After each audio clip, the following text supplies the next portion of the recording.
I want to talk today about back to school. And if you are at all like me, then just those three words start to make your heart pound a little bit.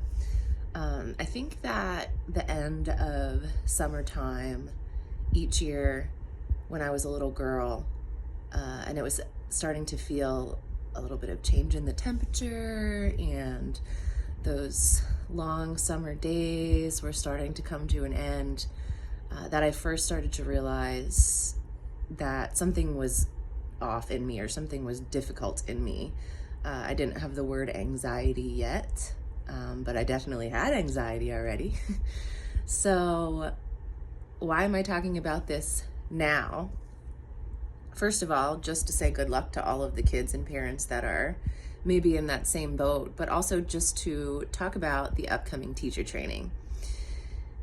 The phone calls and the meetings and the conversations that I've had, not just this year, but in past years around teacher training concerns are usually centered around this exact same thing, an anxiety or an uncertainty if one is a right fit or if one is ready, if they are going to be capable of the physical aspects of training, if they're too young, too old, too inexperienced, too much of an introvert, which I also worry about each year. And I just want to say to anyone that might be feeling that way or holding back from embarking on teacher training, which starts this September 6th, that I hear you and I feel you, and I've been there, not just as a little girl getting ready for elementary or middle or eventually high school or college, all of which were anxious times for me, but also when I started my own yoga teacher training and also when I started teaching yoga teacher trainings about 18 years ago. There's always going to be butterflies. There's always going to be imposter syndrome, wondering, am I in the right place? Did I walk into the wrong room? What have I done? Can I sit this long? Can I focus this hard? And the answer is you are not alone in that, and you will amaze yourself if given the chance. Something that I've always said to myself and to my kids and to my friends is to feel the fear and do it anyway.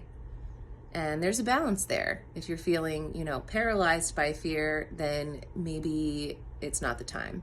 But if you're feeling just a little apprehension, a little uncertainty, some big feelings, then I would encourage you to reach out and talk to me and see if there's a way that you can build those courage muscles. This is not a journey to become a teacher. It ends up that way for some people, but for most people, it is a very personal journey, the teacher training, a journey to work on those internal issues like anxiety and confidence, and just to build a community of support around yourself. We do have a pretty small group right now. We have 10 or 12 people signed up, and I have room for about 8 more. So if you're interested in joining us this year, feel the fear and feel that anxiety. All vibes are welcome, and reach out and join us.